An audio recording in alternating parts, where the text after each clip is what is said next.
बेलापूरकरांसाठी पुढली 5 वर्षासाठी तुमचा काय अजेंडा असणार आहे मतदारसंघाचा? खूप कुठली महत्त्वाचा कामं करणार? खूप महत्त्वाचा अजेंडा वीज निर्मिती आहे, पाणी प्रकल्प आहे.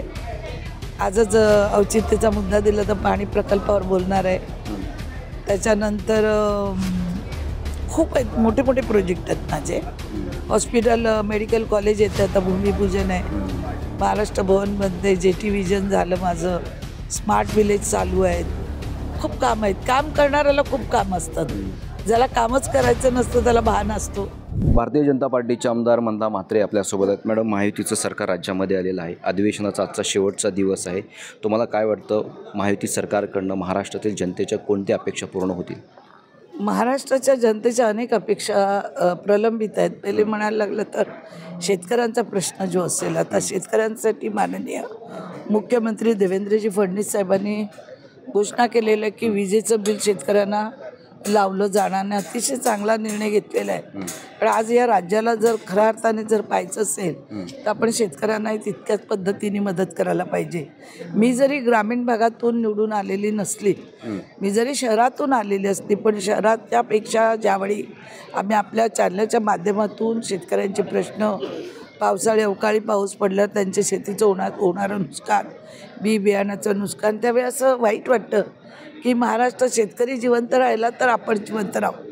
त्यांनी जर धान्य पिकवलं नाही तर आपल्याला फार आपण अडचणीत धान्याला येऊ शकतो. कारण आज शेती आहे, बी बियाणे आहेत म्हणून आपण जगतो. आज माल अगदी म्हणजे चढ्या दराने आपण घेऊ शकत नाही सर्वसामान्य माणूस. आणि त्या पद्धतीने आता धरणं असतील, विजेचा प्रश्न असेल, हे मोठमोठे प्रकल्प जे आहेत ते सोडवण्याचा प्रयत्न महाराष्ट्र शासन हे करत आहेत आणि त्याच्या कृतीतून तरी दिसत आहे आणि तसं व्हायला पाहिजे असं माझं एक प्रामाणिक स्वतःचं व्यक्तिगत मत आहे. की ज्यावेळी मी हे चॅनलमध्ये जेव्हा शेतकऱ्यांच्या व्यथा पाहते, काल पण मी रात्री एक स्टोरी पाहिली की वीज नसल्यामुळे रात्रीत वीज येते आणि ते शेतकरी रात्रीत जाऊन शेतीला 2-2, 3-3, 4-4 वाजता पाणी सोडतात. दिवसभर पण शेतात असतात आणि रात्री वीज नसल्यामुळे शेतात काम करतात. तर ते प्रश्न पहिले सुटले पाहिजेत आणि त्यासाठी नक्कीच माननीय मुख्यमंत्र्यांजवळ आम्ही मागणी करणार आहे. कारण आपला हा देश सुजलाम सुफलाम शेतीने असला तरच आपण पुढे जाऊ शकतो, असं ही भारताची एक ख्याती आहे असं मला सांगावंसं वाटतं. महायुती सरकार सत्तेमध्ये येण्यासाठी प्रामुख्याने लाडकी बहीण यांचा खूप मोठा हातभार आहे. मात्र महायुती सरकारला लाडक्या बहीण ज्या आहेत मंत्रिमंडळामध्ये किंवा सदनामध्ये संख्या महिलांची कमी असताना पाहायला मिळते. नाही, संख्या निवडून जास्त आलेली आहे, पण आपल्याला माहिती आहे आज एवढे आमदार एका पक्षामध्ये निवडून आल्यावर प्रत्येक विभागवाईज काम किंवा विभागवाईज प्रश्न जे काही असतील त्या ठिकाणी ते सोडवण्यासाठी तिथे बळ द्यावं लागतं. येणाऱ्या निवडणुका आहेत, कॉर्पोरेशन आहे, जिल्हा परिषद, ग्रामपंचायत, हे सगळं बघून सगळा आढावा घेऊन त्या पद्धतीने मंत्रिपदं दिली जातात. आणि मला वाटतं निश्चित स्वरूपामध्ये 2-2.5 वर्षाचा जो कालावधी आहे त्याच्यानंतर महिलांना जास्तीत जास्त संधी दिली जाईल. आणि लाडकी बहीण जी योजना राबवली त्यामुळे ह्या राज्याला फायदाच झालेला आहे. आणि मला वाटतं ती योजना कायमस्वरूपी थोडे पैसे वाढवून ती सुरू ठेवली पाहिजे. सर्वसामान्य महिलेला 1,000 जरी घरात मिळाले तर तिला एक थोडासा हातभार लागतो. कारण मी एक महिला आहे, मी पण गरिबीतून इथपर्यंत पोचले आणि गरिबी आम्ही पाहिलेली आहे. त्याच्यामुळे गरीब महिलाने 1,500-2 हजार रुपये मिळाले तरी एखादी कधी मुलाची फी अडली किंवा एखादा पगार वेळेवर नाही मिळाला तर लहान बाळ असेल तर दुधाला पैसे म्हणा, खूप अडचणी असतात घरात, छोट्या छोट्या अडचणी असतात, त्या दिसून येत नाही. तर तशावेळी ह्या लाडक्या बहिणीने जे पैसे सुरू केलेले आहेत ते काही बंद होऊन देणार नाही आम्ही सुद्धा. आणि जास्तीत जास्त त्यांना कसा त्याचा फायदा देता येईल. आता सगळेच म्हणतात, आता विधवा महिला आहेत, काही वयोवृद्ध आहेत, त्यांनाही औषधं लागतात, चष्मे तुटतात, काही ना काही त्यांच्याही अडचणी असतात.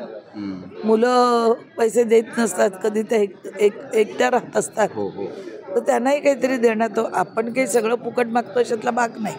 आणि मला असं वाटतं सगळं फुकट देऊही नाही, कारण फुकट मिळाल्याची किंमतही नसते. बरोबर, कष्ट करून दिलं तरी चालेल, पण त्यांच्या हाताला कायमस्वरूपी रोजगार, असं तरुणांना रोजगार जर दिला, छोटे छोटे उद्योग, तर मला वाटतं या राज्याची बेरोजगारी तशी पाहिली तर ह्या 5-10 वर्षात खूप कमी झाले. आता मीच अनेक प्रकल्प राबवले. बेलापूरमध्ये अनेक लोकांना तिथे रोजगार मिळाला. स्मार्ट विलेज केलं. नाही, बेलापूरमध्ये सिडकोच्या आणि पालिकेच्या माध्यमातून तर छोटे छोटे उद्योग जरी सुरू झाले तर 5-5, 4-4 लोकांना जरी आपण तिथे नोकरी देऊ शकलो तरी मला वाटतं प्रत्येक माणसाने 2 माणसाला रोजगार दिला, ड्रायव्हर किंवा गाडी पुसणारा म्हणा, घरात नोकर, तर मला वाटतं या राज्याची बेरोजगारी जी कमी व्हायला मदत होईल. आणि जी मुलं व्यसनाकडे जातात, ग्रॅज्युएशन, आता मी नागपुरात पाहिले अनेक मुलं ग्रॅज्युएट आहेत पण नोकरी नाही आहे, मग ती व्यसनाकडे जातात किंवा मग ती ड्रग्स वगैरे, मग ड्रग सप्लाय किंवा मग चोरी, मग चैन चोरी, अशा अनेक ते काय मुळात कोणी चोर नसतं पण परिस्थितीने माणूस चोर बनतो. तर ते होऊ नये, तर रोजगार निर्माण केले पाहिजेत, प्रत्येकाने रोजगार निर्माण करून तरुणांना दिले पाहिजेत असं मला सांगायचं होतं. आणि तरुणांनी सुद्धा वडापावची गाडी लावून सुद्धा 2 तासात पैसे मिळू शकतात. आज माझ्या इथे वडापाव विकणारे हॉटेलचे मालक झाले. कुठलाही उद्योगधंदा कमी नसतो, आपण त्याला उगाचच कमी समजतो. कुठलाही उद्योगधंदा शिकलेल्या पदवीधरांनी देखील वडापावच्या गाड्या लावाव्या असं वाटतं. काय झालं, माझ्याकडे शिकलेले पदवीधर रिक्षा चालवतात, काय करणार, कुटुंब उपाशी मारणार का? माझ्याकडे साफसफाईमध्ये पदवीधर लागले, 20,000 पगार मिळतो, घरात बसून कोण देणार 20,000? त्याचं मोबाईल बिल तर निघतं, त्याच्या मुलांची फी तर निघते, रूमचं भाडं तर निघतं. आपण सगळ्यांनी हा विचार केला की मी खूप शिकले पण मला चांगलीच नोकरी पाहिजे, नाही होऊ शकत असं. आम्ही खूप कष्ट केलं आणि इथपर्यंत आलेलो आहोत. मी तर नेहमीच सांगते कष्टाचं फळ नेहमीच चांगलं मिळतं. तुम्ही भारतीय जनता पार्टीमध्ये खूप कष्ट केलं, मेहनत घेतली, पण बेलापूरकरांना असं वाटत होतं की या मंत्रिमंडळ विस्तारामध्ये आमच्या मंदाताईंना संधी मिळायला हवी होती. मिळेल ना, आज न उद्या पुढल्या 2.5 वर्षामध्ये मिळेल ना, आशा राहायचं.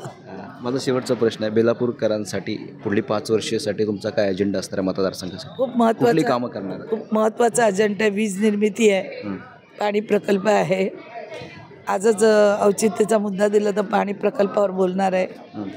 त्याच्यानंतर खूप आहेत, मोठे मोठे प्रोजेक्ट आहेत माझे. हॉस्पिटल, मेडिकल कॉलेज येतं, आता भूमिपूजन आहे. महाराष्ट्र भवनमध्ये JT विजन झालं माझं, स्मार्ट विलेज चालू आहेत. खूप काम आहेत. काम करणाऱ्याला खूप काम असतात, ज्याला कामच करायचं नसतं त्याला भान असतो.